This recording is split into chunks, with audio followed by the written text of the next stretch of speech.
How high will Jalen Milroe go in the 2025 NFL Draft? We're exploring some potential draft strike zones for polarizing players here today on Locked On NFL Scouting.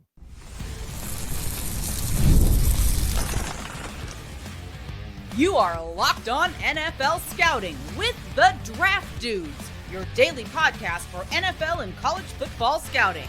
Part of the Locked On Podcast Network, your team every day.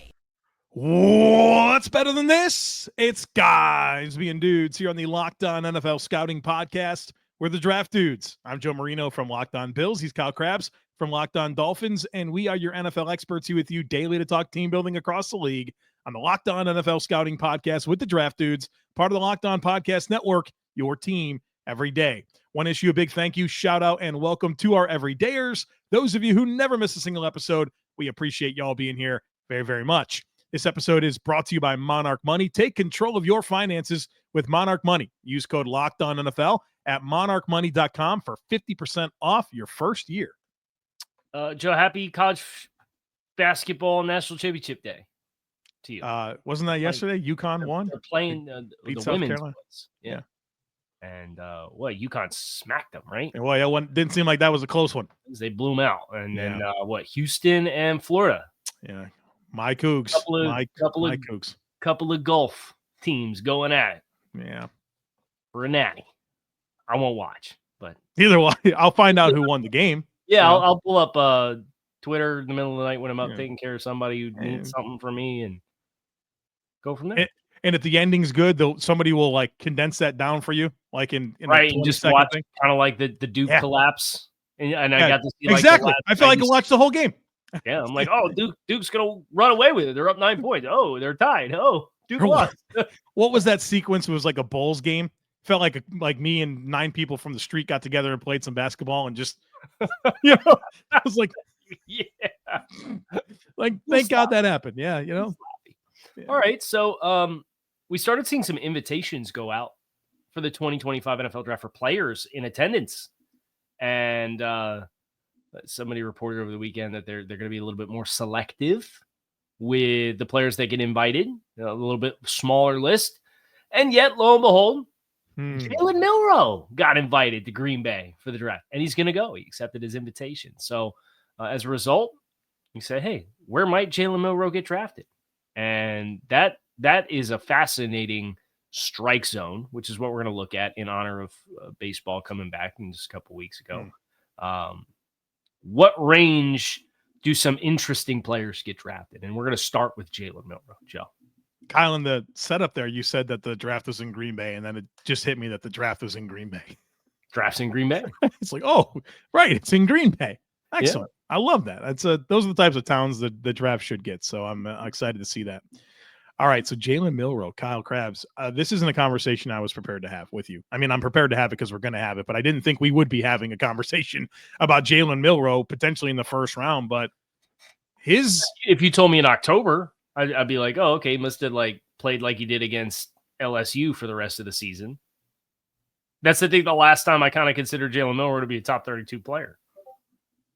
So what are we doing here, man? Like he's going to be there. That's a heck of an indicator that he's expected to go on night one, unless it's a big PR thing where he falls out and then he has all the, just a lot of attention that he would get as a guy that's there and doesn't get picked. And then day 2 is going to be all about him. Like there's just going to be a ton of attention.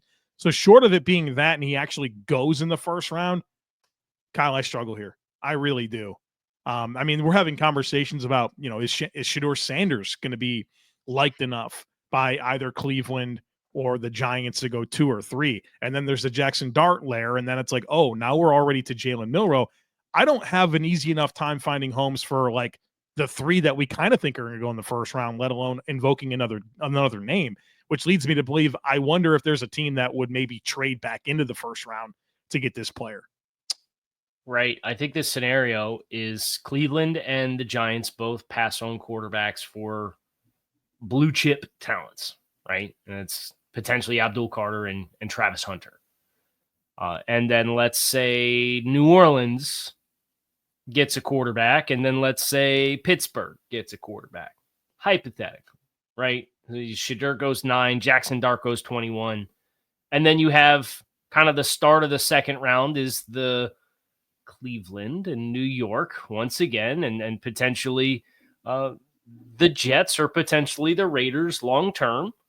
Kind of those 4 teams that pick in the top 10, that if none of them go quarterback the first time around, are any of them, do they believe in Jalen Milroe enough to make that kind of leap? And Cleveland picks 33, the Giants pick 34, the Raiders pick 37, and then the Jets pick 42. So maybe a layer to this conversation that could be helpful in figuring out what team would be interested is by considering the schemes, because I feel like Jalen Milroe is not going to be a prospect that's going to make sense for every offense out there. Right. I would not like him in New Orleans running Kellen Moore's offense, for an example. A good example of that. But does Chip Kelly with Ohio State, is that a potential opportunity? Oh, Kyle moved. He moved in his chair when I said that. The reason I moved is there's no chance they're just not going to pick Will Howard, right? Chip's just going to pick Will Howard to get Will Howard at some point after they won a natty together last year. Just at some point, throw the dart. You got Geno Smith on the extension. Yeah. Do you look at Will Howard as that type of guy? I like Will, but I like Will as like a early day 3 type of quarterback. Now, does supply versus demand get him pushed? It shouldn't. But if the alternative is you're going to pick Jalen Milroe or potentially trade up for Jalen Milroe into the first round, or wait until round 3, when are the Raiders pick in round 3? 68? They go 108. Pick Will Howard in one of those spots? I'd rather do that. What about the Steelers? Don't you feel like we got to talk about the Steelers as this team that's very unsettled at quarterback? I know that Mr. Tom once said that, Mason Rudolph's a QB1, but I actually think John Ledyard put it pretty well on X. He said he could be a great tank merchant, which I don't disagree, but I think the rest of that team is not really set up to do that. And I think that, with all due respect to Pittsburgh, they've kind of been in these waters with the quarterback position and they still win. So I feel like Pittsburgh's another team we have to invoke into this conversation. Even if they were to get something done with Aaron Rodgers, does it matter? Like, if they're interested in Jalen Milroe, Rodgers is a 1-year deal. Give me Rodgers in Pittsburgh with Milroe, with Arthur Smith long-term, the Arthur Smith in the run game potential that you have there with a quarterback who can run like that. Maybe you can do some, I'm not comparing these 2 players. Yes, you are. No, I'm not. I don't even know what you're about to say, but I am going to say could you do a Flacco Lamar package for Milroe with Rodgers in place, and then potentially groom and then dramatically change your offense in year 2 to tailor to the strengths of your player that you had in the system for a year, that could that be a plan? I think a plan like that for a team like Pittsburgh, who's been routinely on the outside looking into the strike zone to draft a quarterback in the first round, could make a lot of sense. Do you draft him at 21 though? Like that's where I have the hard time.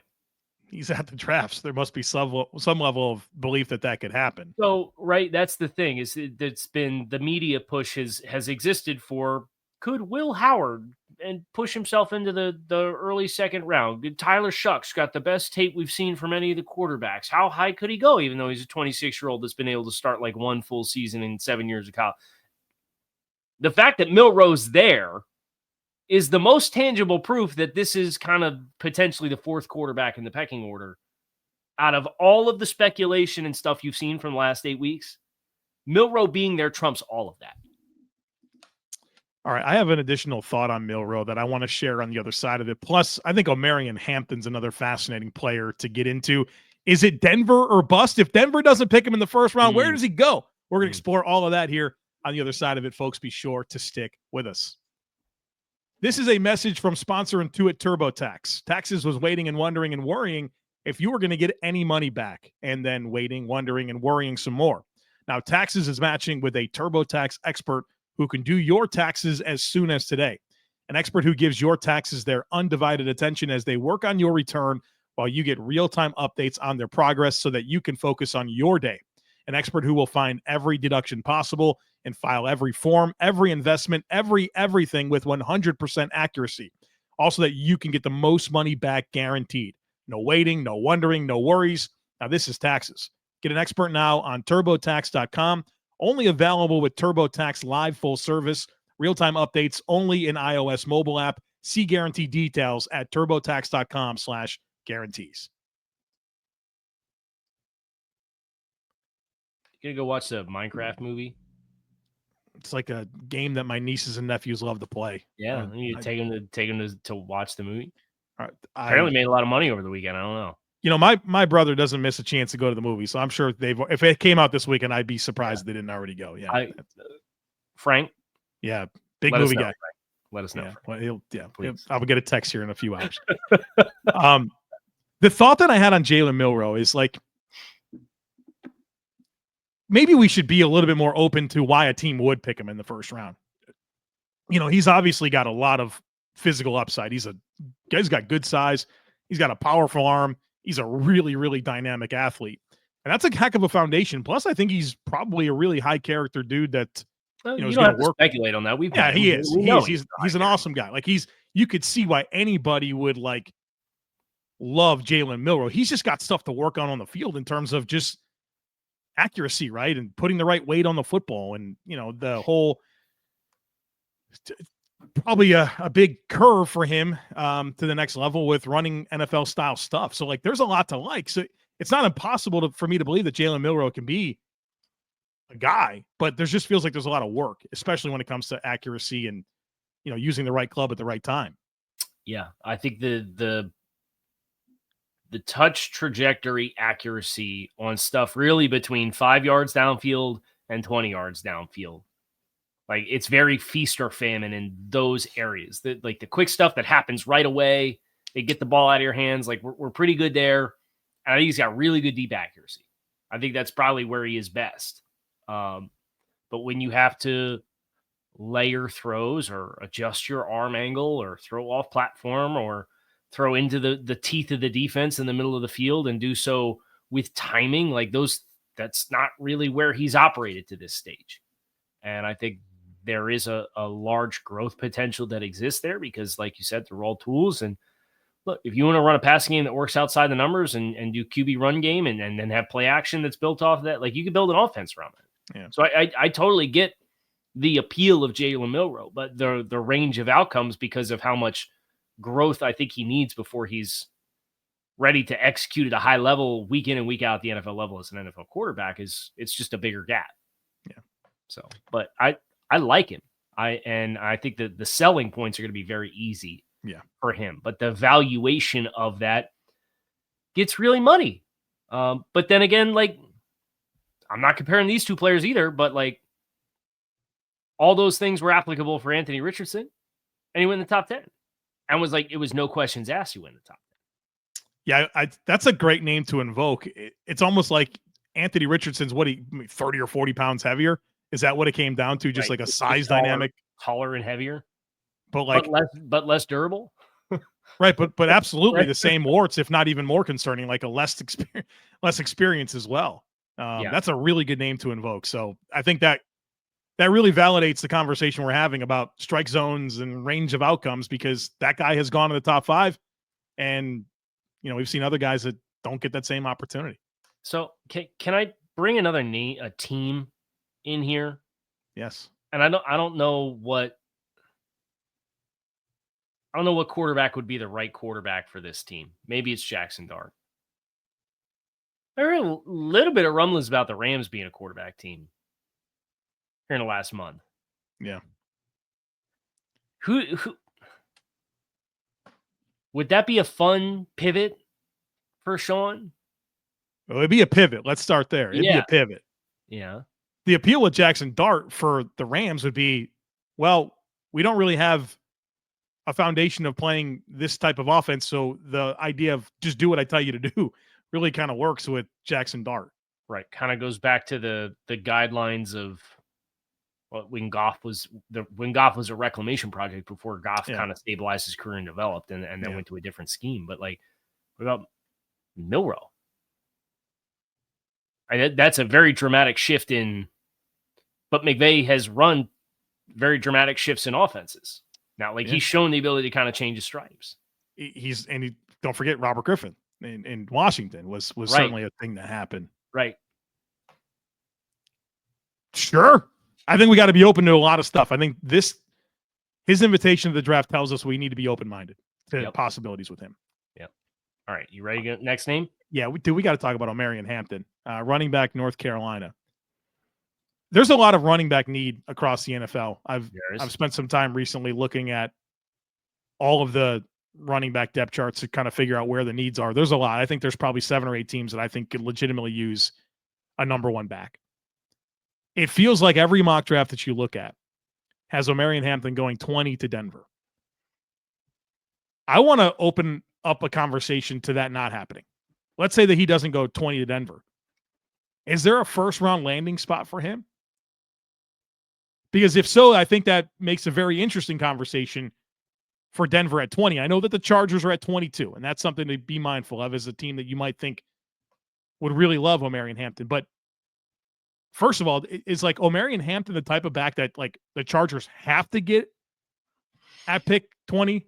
You know what I mean? Especially with this running back depth, if they could get Quinshon Judkins on day 2 and get a D tackle or something at 20, this feels like a worthwhile conversation. That it's we've just assumed that Omarion Hampton's going to go 20 to Denver. I'm not so sure.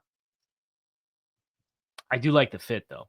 Sure, but you get the deluxe version of Estime, and man, it can't be this straightforward. It can't be.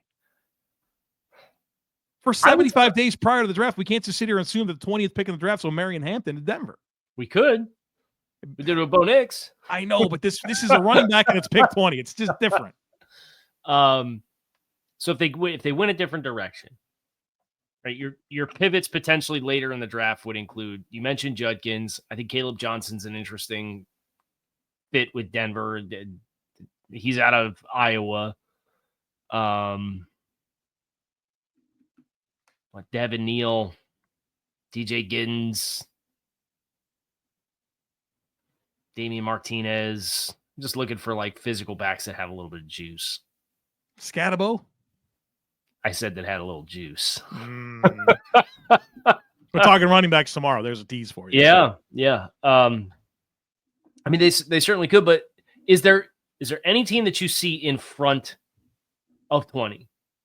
Because there's some executives that are convinced that this is going to be Bijan and Gibbs, where these guys both go early.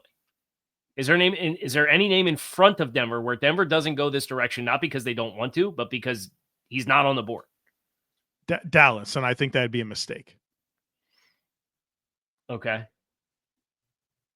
I think that's the only landmine, and boy, I wouldn't be that nervous about it.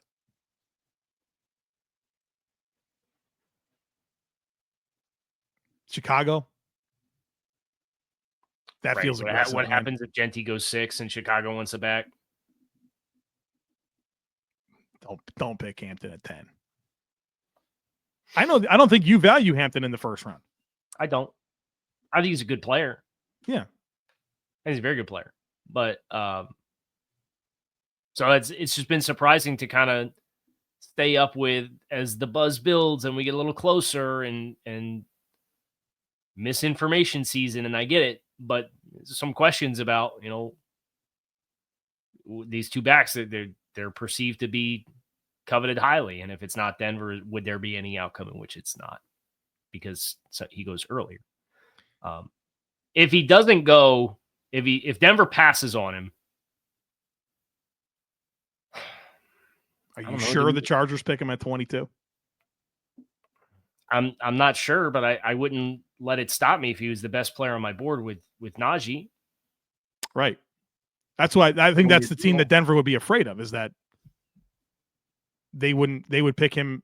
The Chargers would pick him at 22. And then I think you get right back into the same teams with Vegas at 37, Dallas at 44. Mm-hmm. But he's not going to get to 51. I think that's probably a stretch.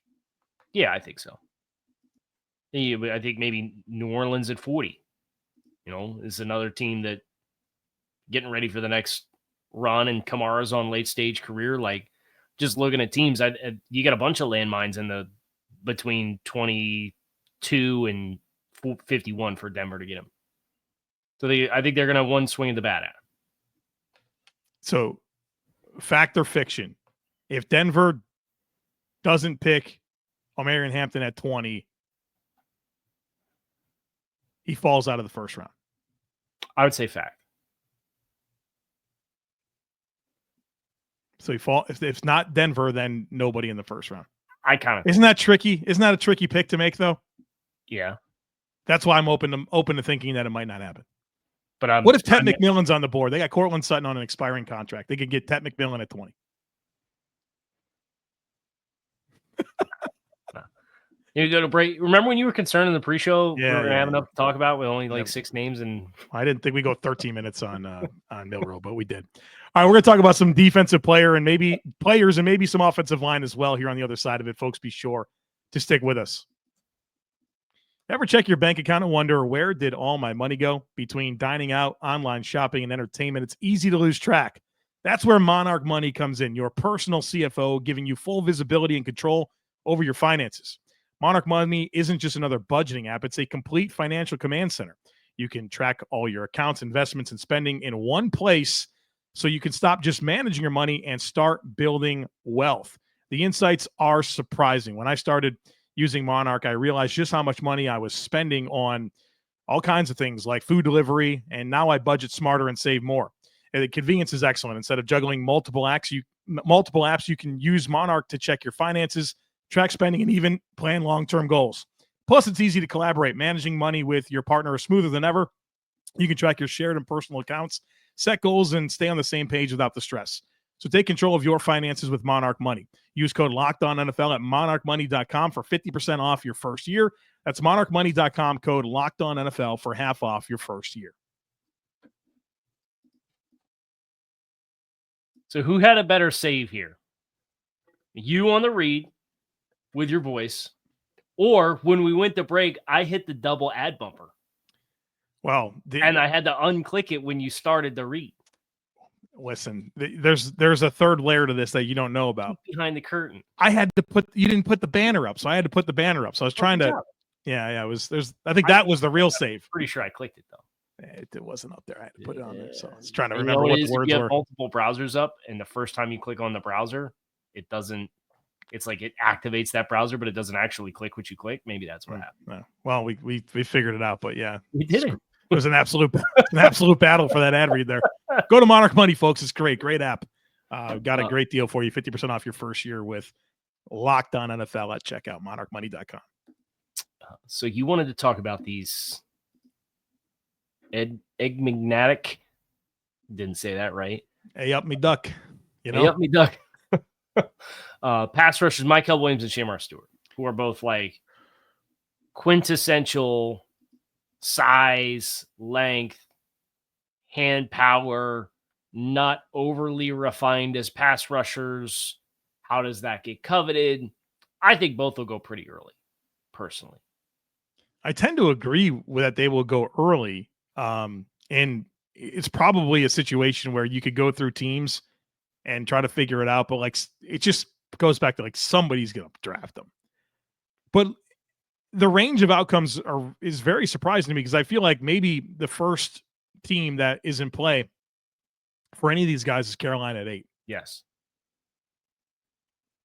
But if they got to Detroit at 28, would you be surprised? If Mykel Williams went 8 to Carolina or 28 to Detroit, would either really surprise you? Yes, because I'd be surprised if either of them got past Green Bay, because I would assume one of them goes before Green Bay, and then if one of them was on the board for Green Bay, I would assume Green Bay is the floor for the other one. So let's say Carolina takes Jalen Walker, which I think is possible. Yes. Now you got to find a spot for both of them. Okay. Atlanta, I know you could probably do it, right? Like Atlanta, certainly. New Orleans, Chicago, Dallas, Atlanta, Cincinnati. So you think it's straightforward Tampa Bay, the Chargers, the Packers. I feel like I do these mock drafts, man, and I'm like, they're like dangling for a while. Those two guys. But then there are landmines. We got positional value, like boxes checked. Mm-hmm. Like they're going to go. So the point that you're trying to make here is like if you are Detroit, or I guess maybe Washington can use edge at the back of the first round, maybe Kansas City, maybe to an extent Buffalo, you're not getting those players. That's not the caliber of prospect that you should be thinking about. Yeah, I think so. I would love to bring up Will Johnson, corner out of Michigan. He's going in the first round, but kind of going into the season, a consensus probably top 5 prospect, maybe even higher, to a guy that I think is fallen in mock drafts. I think he's didn't have as good of a year as he did in 2023. Turf toe deal. Maybe was he a little bit lighter and a little bit less length than maybe you hoped? I mean, how far down do you think he can go? Like, what's the highest you could see it, and what's the lowest you can see it? Highest I could see, Vegas at 6. They just cut Jack Jones. Massive. I mean, I think Vegas has a number of needs, but certainly corners high on the list. Yeah. They're going to be leaning on that front to do a lot of heavy lifting for him. But yeah, I would not be surprised if he went 6. As far as floor, I mean, it doesn't feel like the Jets are going to go corner, but they could use a corner to replace DJ Reed. They just paid Brandon Stevens all the money. New Orleans just lost one of their young corners. Yadam's a penciled-in starter for them. San Francisco. Javarius Ward left in free agency. I think he landed in Indy for 18 per, right? Yeah, and I think Indy still penciled in Jalen Jones as the starter opposite of Ward. So, I think they could certainly use him. Dallas with Trayvon Diggs. Is that a BPA? Right now, the CB2 in Miami is Kader Kohu, who's primarily been a nickel player because they moved on from Kendall Fuller after 1 year. Arizona, Atlanta. Yeah, there's plenty of spots. So the highest would be Vegas at 6. I think the absolute lowest would be Green Bay at 23. Absolute lowest. Yeah, and I'd be stunned if he made it past the Miami, Indy, Atlanta, Arizona block. That feels like quite the run of teams there. Yeah. All right, let's sneak one more talking point in here, and that is offensive lineman 3. I think we both agree that Will Campbell, LSU, Armand Membou, Missouri. Who goes first? Right now. It's April 7th. I'm going to hold you to this for the rest of the cycle. I think Membou. I think Membou goes first. New England, Will Campbell. What is New England going to do if one of Hunter or Carter falls to them, which I think is a reasonable chance? They can't sit there and pick either of those offensive linemen, can they? They're getting one of the 2 best players in the draft. Yeah, I think if one of the blue chippers makes it to you, you got to take him, and then that's where it gets really interesting. Like if Shedeur goes to either Cleveland or the Giants, and then New England picks up the scrap, air quotes of all time, all-time air quotes here, scraps, right, of Carter or Hunter, Jacksonville. I mean, they spent a ton on offensive linemen in free agency. They brought in a ton of bodies. Yeah, and they have a first-round pick in Harrison, who, again, that's not who the Gladstone, he didn't pick him. Drafted, yep. Yeah. And then Walker Little, they paid him, and also, who didn't pay him? This new GM, so. Right. And then you've got, Raiders do technically have an opening at right tackle. Jets technically have an opening. Jets absolutely have an opening, yes. New Orleans has pending in a contract year. Chicago has a left tackle opening. San Francisco, yes, could upgrade. Dallas lost that. Miami, Indy, and that's where it gets really interesting. On at what point does the trench play become too valuable to pass up? I think the entire strike zone, if two QBs go top 3, is fascinating. So and that could really muddy up where offensive lineman 3 goes. What's his name? What's the name of offensive lineman 3? Contenders. Josh Simmons, Ohio State. No, Yep. none medical. Calvin Banks, Texas. Yeah, in there. Gray Zabel, North Dakota State. I put Zabel in front of Banks right now. So right now, based on this, Zabel right now is O-line 3, predictably. Well, is Tyler Booker. I'm going to get there, but I've given you 3 names. Thus far, out of the names that you've given Simmons, me, I think Banks, Zabel. I think Zabel goes first. All right, I'll invoke more. Josh Connerly. Simmons Zabel will go first out of including Connerly. Tyler Booker. Scheme specific. So that's where I think the domino effect gets really interesting of Will Campbell and Armand Membou, and domino effect for who's the next scheme that needs a spot that you're arguing offensive lineman 3. I would take Zabel before Tyler Booker personally. Donovan Jackson. Have we gone too far down the list here? I wouldn't be surprised the league likes Donovan more than what the outside world does. I don't need to go any further down. Like there's no other contender realistically, right? Yeah. I think Gray Zabel having some center flex helps him as well. All right, so plant your flag. Who's O-lineman 3 predictably? Gray Zabel. I'll say it's Calvin Banks, predictably. Not for me, but predictably. Okay. Give me Zabel in the teens. It'd be a heck of a pick for the Seahawks. Oh my God, yeah. They won't. The Seahawks fans will tell you. My cousin-in-law is a Seahawks fan, Patrick. He called me. He called the house yesterday and was asking me all about Seattle's plan offensively, and he's bemoaning the offensive line. I'm like, just expect a wide receiver in the first round, and they'll come back, because that's kind of the John Schneider thing, right? Is they don't draft the interior offensive lineman early. A couple of teams are like that.